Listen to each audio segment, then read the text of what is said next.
morning everyone. Today we will start our new chapter, chapter number 5, food and digestion. तो चलिए अब हम आ चुके हैं अपने बुक के पेज पर। इसमें जो हमारा टॉपिक है वो हमारा बैलेंस डाइट, मतलब हम अपने डाइट के बारे में पढ़ेंगे, अपने खाने के बारे में पढ़ेंगे कि हमें कौन सा खाना कैसे खाना चाहिए। A diet that contain right amount of nutrients like carbohydrate, protein, fats, mineral, salt, roughage and water is called balance diet. एक डाइट जिसके अंदर सही मात्रा में सारे न्यूट्रिएंट्स प्रेजेंट हो, जिसमें carbohydrate, protein, fat, mineral, salt, vitamin, roughage और वाटर ये सारे सही मात्रा में प्रेजेंट हो, उसे हम एकदम बैलेंस डाइट कहते हैं। मतलब एक ऐसा भोजन जो हमें चाहिए और उसकी मात्रा सबसे अधिक हो उसमें हर चीज़ की, या सबसे बोल सकते हैं हम सबसे सही हो, जितनी मात्रा हमारी बॉडी को ज़रूरत है उतनी मात्रा में प्रेजेंट हो, उस खाने को हम बैलेंस डाइट कहते हैं। नेक्स्ट पेज पे आते हैं। To be a good health it is essential to have a balance diet. Milk is a complete balance diet. अगर हमें एक अच्छी हेल्थ चाहिए, एक गुड हेल्थ चाहिए, हमारे लिए ज़रूरी है कि हमें एक बैलेंस डाइट लें, और जिसमें कि बताया गया है कि मिल्क जो दूध है, दूध हमारा एक कंप्लीट बैलेंस डाइट है। और यहाँ पे हमारा चार्ट दिया गया है, इस चार्ट में कि मतलब कौन कौन सी चीज़ों में क्या क्या प्रेजेंट होता है। जैसे हमारे कोल्ड ड्रिंक के अंदर fat, oil, sugar and salt present होता है। जो हमारा दूध होता है, बटर होता है, इन सब के मीट में ये सब alternatives, meat alternative, fruit, vegetables, rice and alternatives, मतलब चावल और वो सब के अल्टरनेटिव्स। तो ये सब हमारा पूरा एक बैलेंस डाइट का चार्ट दे रखा है कि हमें कौन सी चीज़ खानी चाहिए और उसमें कितनी मात्रा में क्या प्रेजेंट होता है। ये आप देख सकते हैं कि हमें ऐसे जो पहले इसमें दिखा रखा है सिलेक्ट अ लेस, और इसमें दे रखा है यहाँ पे सिलेक्ट मोर। इसका मतलब होता है कि हमें जो ऊपर की चीज़ें हैं अपनी लाइफ के अंदर, अपने दिन के अंदर, ये सब चीज़ें हमें कम सिलेक्ट करनी चाहिए, मतलब कम खानी चाहिए, और जो नीचे चीज़ें दे रखी हैं ये हमें लाइफ में, अपने डे में ज़्यादा खानी चाहिए। अब हम देखेंगे खाना खाने के बाद जो उसका डाइजेशन है वो कैसे होता है और कहाँ स्टार्ट होता है, क्या क्या उसके प्रोसेस होते हैं। The food that we eat is not directly use to provide energy. जो हम खाना खाते हैं वो हमारा डायरेक्ट यूज़ नहीं होता हमें एनर्जी देने के लिए। It has to be changed into simpler and unusable form. इसे जो हम खाना खाते हैं उसे एक छोटे छोटे फॉर्म्स में चेंज होना होता है, सिंपल फॉर्म में चेंज होना होता है। Digestion is a process of breaking down food into simple form so that it can be used by the body. जो हमारा डाइजेशन है, जिससे जो हमारा टॉपिक है डाइजेशन, उसका मतलब क्या होता है? डाइजेशन इज़ अ प्रोसेस, एक प्रोसेस है जो कि हमारा खाना जो हम खाते हैं उन्हें सिंपलर फॉर्म में तोड़ता है ताकि हमारी बॉडी उसे यूज़ कर सके एनर्जी के लिए। Digestive system help the body to digest the eaten food. जो हमारी बॉडी का डाइजेस्टिव सिस्टम है हमारी बॉडी को हेल्प करता है जो हम जितने भी खाना खाते हैं उसे डाइजेस्ट करने के लिए। जो हमारा खाना है वो पहले जाता है हमारे मुंह के अंदर, मतलब ओरल कैविटी में, इसके अंदर यहाँ पे जाता है, फिर यहाँ से वो हमारा एसोफेगस से होते हुए हमारे सीधा स्टमक में जाता है। स्टमक के अंदर जाने के बाद पूरा सीधा स्टमक में जाता है। स्टमक में जाने के बाद वो स्मॉल इंटेस्टाइन में जाता है। स्मॉल इंटेस्टाइन में जाने के जब वो स्मॉल इंटेस्टाइन में चला जाता है उसके बाद यहाँ पे जाने के बाद वो सीधा हमारे लार्ज इंटेस्टाइन में जाता है, और फिर यहाँ से निकलते हुए हमारे रेक्टम में जाता है और रेक्टम से एग्जिट हो जाता है। तो ये हमारा एक तरह का छोटा सा प्रोसेस होता है मैंने आपको। अभी हमारा डिटेल में प्रोसेस पढ़ेंगे कहाँ पे क्या कैसे होता है। प्रोसेस ऑफ डाइजेशन, मतलब हमारा जो डाइजेशन है उसमें कौन सी चीज़ कहाँ पे किस तरह से होती है। The process of digestion begin from the moment we put the food into our mouth. हमारा जो डाइजेशन है वो हमारे मुंह में स्टार्ट हो जाता है, तभी जैसे ही हम खाना अपने मुंह में रखते हैं हमारा डाइजेशन स्टार्ट हो जाता है। When we start eating, our teeth break down the food into smaller pieces. जब हम खाना खाना स्टार्ट करते हैं तो हमारे जो दांत है वो हमारे जो खाने को छोटे छोटे टुकड़ों में तोड़ देता है। The liquid in our mouth called saliva help to digest the food. Saliva soften the food and changes into pulp. जो सलाइवा हमारे मुंह में जो लिक्विड होता है उसे हम सलाइवा कहते हैं, और सलाइवा जो हमारा फूड है उसे सिंपल फॉर्म में कर देता है और सॉफ्ट कर देता है फूड को, जिसे हम पल्प कहते हैं।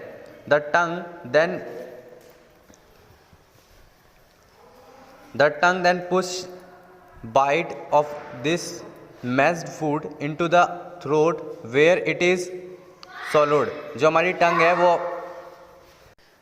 टंग है जो हम खाना खाते हैं वो हमारे जो फूड है उसे पीछे हमारे पुश करती है, जिसकी वजह से वो हमारे थ्रोट में जाता है और थ्रोट से वो नीचे चला जाता है। From the mouth food passes through the food pipe into the stomach. हमारे माउथ से जो हमारा फूड है वो हमारे फूड पाइप से होता हुआ हमारे स्टमक में जाता है। Stomach play an important role in digestion. जो हमारा स्टमक है वो हमारे डाइजेशन में एक बहुत ही महत्वपूर्ण भूमिका निभाता है। It is hollow muscular bag, ये अंदर से खाली होता है और एक मस्कुलर बैग होता है, मतलब इसका मतलब है ये मसल्स से बना होता है। The strong muscles of stomach use digestive juice to digest the food. जो हमारी स्टमक है उसकी जो मसल्स होती हैं वो डाइजेस्टिव फूड यूज़ करती हैं ताकि हमारा खाना जो है वो पच सके। It changes the messed food into semi solid from form. जो इस हमारा स्टमक के अंदर डाइजेस्टिव फूड प्रेजेंट्स होते हैं, ये जितने भी हमारे फूड्स हैं उनको सिंपल फॉर्म में चेंज करती है, मतलब मैस्ड से सेमी सॉलिड में कर देती है। मतलब वो सॉलिड तो पूरी तरह से नहीं होता, उसके अंदर लिक्विड की मात्रा भी थोड़ी बहुत होती है। Food remain in the stomach from 1 to 4 hours. जो हमारा खाना है वो हमारे पेट के अंदर 1 से 4 घंटे तक रहता है। This is why we feel full in the evening after very heavy afternoon meal. इसी वजह से हम दोपहर में खाने के बाद हम शाम तक हमारा पेट भरा भरा सा लगता है और हमें कुछ खाने का मन नहीं करता। When the stomach finish it works, जब स्टमक अपना काम ख़त्म कर देता है, the muscles at the lower end of the stomach open. जो हमारा स्टमक है उसकी जो निचली मसल्स होती हैं वो खुल जाती हैं। The liquid food now move to the small intestine. जो हमारा स्टमक है, जो हमारे फूड है उसे लिक्विड फॉर्म में कर देता है और जो हमारे नीचे की मसल्स खुलती हैं उसके थ्रू जो हमारा फूड है वो स्मॉल इंटेस्टाइन में चला जाता है। The digestion is complete in the small intestine. जो हमारा फूड है उसका डाइजेशन हमारे स्मॉल इंटेस्टाइन में कम्प्लीट होता है। The liver, gall bladder and the pancreas help the small intestine to complete the digestion of the food. जो हमारे 3 ग्लैंड्स हैं, ग्लैंड्स के नाम बता रखे हैं, liver, gall bladder and pancreas. ये तीनों हमारे जो स्टमक है, स्टमक के अंदर भी जो नीचे हमारी स्मॉल इंटेस्टाइन प्रेजेंट होती है उसके अंदर हमारा खाना डाइजेस्ट करने में मदद करता है और हमारा जितने भी खाना है उसका डाइजेशन कंप्लीट भी वहीं पे होता है। The liver secrete bile which help to digest fat. जो हमारा लिवर होता है वो हमारा बाइल जूस निकालता है जो कि हमारा फैट डाइजेस्ट करने में हमारी मदद करता है। The food is now in simple form. जो अब फूड है हमारा स्मॉल इंटेस्टाइन के अंदर वो एक सिंपल फॉर्म में है। It passes through the walls of the small intestine into the blood. जो हमारी स्मॉल इंटेस्टाइन की जो वॉल्स हैं उनसे पास होता हुआ ये हमारे ब्लड में चला जाता है। The blood carry it to the all part of the body. और ब्लड के थ्रू हमारी बॉडी के सारे पार्ट्स में चला जाता है। द अनडाइजेस्टेड फूड, मतलब जो हमारा खाना बचा हुआ है, जो हमारे उसके अंदर से न्यूट्रिएंट्स निकल गए हैं, जो रॉ मटेरियल बचा हुआ है, and water in the small intestine passes into the large intestine. जो हमारी स्मॉल इंटेस्टाइन के अंदर जो हमारा खाना बचा हुआ है अभी थोड़ा सा, जिसके अंदर से सारे न्यूट्रिएंट्स और जितने भी मिनरल्स होते हैं वो सब निकाल चुके हैं, तो हमारा जो बाकी खाना बचा हुआ है वो हमारी स्मॉल इंटेस्टाइन से सीधा लार्ज इंटेस्टाइन में पास हो जाता है। The large intestine allow the water and left over useful substances to pass back into the blood. जो हमारे लार्ज इंटेस्टाइन है वो पानी को भी, जितना पानी होता है उसमें अधिकतम पानी सोख लेता है और फिर जितना भी पानी सोखने के बाद जो खाना होता है उस खाने को आगे पास कर देता है और पानी को हमारे ब्लड के अंदर दोबारा पास कर देता है। The undigested food remain inside. लेकिन अभी भी जो हमारा अनडाइजेस्टेड फूड है, जो हमारा खाना है जो बचा हुआ, वो अभी भी हमारे लार्ज इंटेस्टाइन के अंदर है। The undigested food then move from large intestine to the rectum. जो हमारा अनडाइजेस्टेड फूड है जो कि लार्ज इंटेस्टाइन में है, वो अब जब उसमें से पानी भी एब्जॉर्ब हो चुका है तो अब वो हमारे रेक्टम में पास हो जाता है। It is passed out through the anus, और हमारे एनस से बाहर चला जाता है। When we go to the toilet और and defecate in the morning. और जब हम टॉयलेट जाते हैं या फिर हम मॉर्निंग में फ्रेश होने जाते हैं तो हमारा खाना जो है पास आउट हो जाता है हमारी बॉडी से। अब जो हमारा नेक्स्ट टॉपिक है वो आता है हमारा हेल्थी ईटिंग। मतलब हम जो खाना खाते हैं उसे हम कितना हेल्दी तरह से खा सकते हैं, उसमें कुछ स्टेप्स बताए गए हैं। पहला स्टेप है always wash your hand before and after your eating your meal. मतलब हमें खाना खाने से पहले और खाना खाने के बाद अपने हाथ अच्छे से धुलने चाहिए। नेक्स्ट स्टेप आता है always wash your mouth after eating. मतलब हमें खाना खाने के बाद अपना मुंह धुलना चाहिए या कुल्ला करना चाहिए। तीसरा आता है कि हमें कभी भी जो खाना खाते हैं वो हमें कवर्ड खाना खाना चाहिए, मतलब अनकवर्ड खाना नहीं खाना चाहिए, जिसकी वजह से उस पर जो मक्खी मच्छर बैठते हैं वो हमारे जर्म्स फैलाते हैं। चौथा आता है हमें उन लोगों से खाना अवॉइड करना चाहिए जो बाहर भी बेचते हैं गंदे हाथों से, जिनके हाथ साफ़ नहीं होते या ग्लव्स का यूज़ नहीं करते। उन लोगों से जो हमारा जितने भी जंक फूड है वो खाने से हमें अवॉइड करना चाहिए, हमें बचना चाहिए। ऑलवेज़ ईट अ बैलेंस डाइट, हमें एक प्रॉपर डाइट लेनी चाहिए बैलेंस वाली। हमें कभी भी खाना खाते समय बोलना नहीं चाहिए। हमें हमेशा एक फ़िक्स इंटरवल पे खाना खाना चाहिए। मतलब अगर हम सुबह 7 बजे खाना खाते हैं तो हमें रोज़ सुबह 7 बजे ही खाना खाना चाहिए। हमें कभी भी खाना जो है जल्दी जल्दी नहीं खाना चाहिए, स्लोली और अच्छे से चबा के खाना चाहिए। और हमें ज़्यादा खाना नहीं खाना चाहिए। मतलब बहुत से लोग होते हैं जो पेट भर के खाना खा लेते हैं, उसके बाद भी ज़्यादा खाना खाना पसंद करते हैं। जब उनके कोई पसंद की चीज़ मिलती है तो वो ज़्यादा खाते हैं, लेकिन हमें वो नहीं करना चाहिए बिल्कुल भी। Avoid eating preserve food and try to eat fresh food only. हमें जो खाना बचा हुआ रखा है उसे खाने से बचना चाहिए और सिर्फ फ्रेश फूड खाने की कोशिश करनी चाहिए। Brush your teeth before your sleeping, और हमेशा सोने से पहले ब्रश करना चाहिए हमें। तो ये कुछ हमारे हैबिट्स थी जो हमें अपनानी चाहिए हेल्दी जीवन जीने के लिए, हेल्दी फूड खाने के लिए। नेक्स्ट जो हमारा टॉपिक आता है नीड फॉर कुकिंग फूड। मतलब हम जो अपना खाना है वो हमें पकाना चाहिए, पका के खाना खाना चाहिए, कच्चा खाना क्यों नहीं खाना चाहिए, हम उसके बारे में पढ़ेंगे। चलिए आते हैं। Some food stuff can be eaten raw while some other need to cook.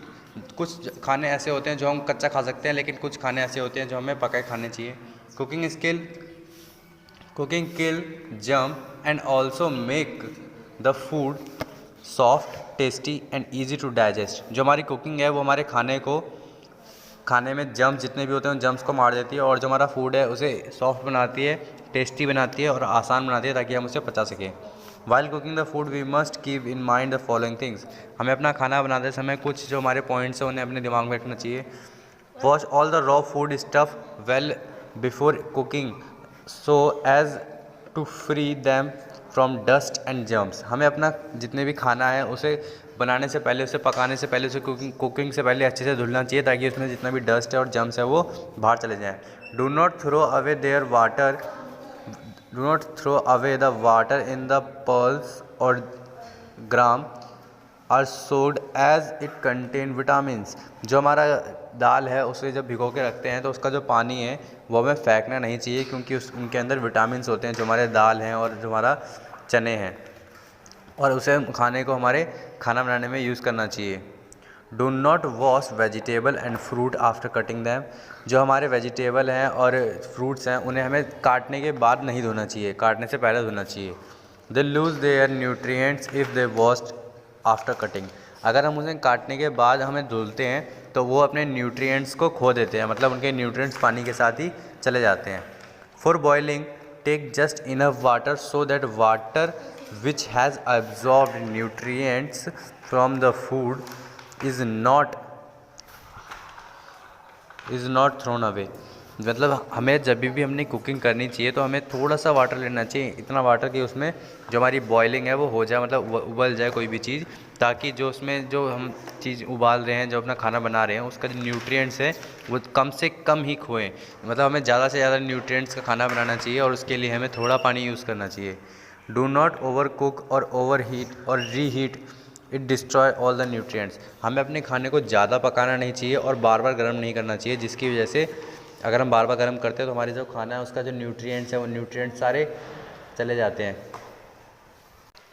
अब हमारे कुछ फूड को पकाने के लिए कुछ अलग अलग डिफरेंट वेज दे रखे हैं। पहला जो वे है वो हमारा स्टीमिंग है। स्टीमिंग जैसे इसमें एग्जांपल दे रखा है सिर्फ भाप से पकाना। दूसरा आता है फ्राइंग का मतलब वो होता है तेल और जीरे से करना। तीसरा आता है रोस्टिंग का मतलब होता है भूंजना। चौथा आता है बॉयलिंग का मतलब होता है उबालना। और पांचवा आता है बेकिंग का मतलब होता है उसे हीट से पकाना, इलेक्ट्रिसिटी से पकाना, तो उसे हम बेकिंग कहते हैं। नेक्स्ट आता है हमारा फूड प्रिजर्वेशन। जो हमारा फूड है उसको प्रिजर्व कैसे करते हैं, उसे अच्छे से सेफली कैसे रखते हैं। फूड इज़ वैल्यूएबल, फूड जो हमारा बहुत ही वैल्यूएबल है। If not preserve it may be begin to spoil. अगर हम उसे प्रिजर्व नहीं करेंगे, उसे अच्छे से नहीं रखेंगे तो वो ख़राब होना स्टार्ट हो जाएगा। The process of treating food in a way that preserve it's value for a long time is called food preservation. एक ऐसा प्रोसेस जिसमें हमारा जो फूड है हम उसे ऐसे ट्रीट करते हैं ताकि वो एक लंबे समय तक ख़राब ना हो, उसे हम फूड प्रिजर्वेशन कहते हैं।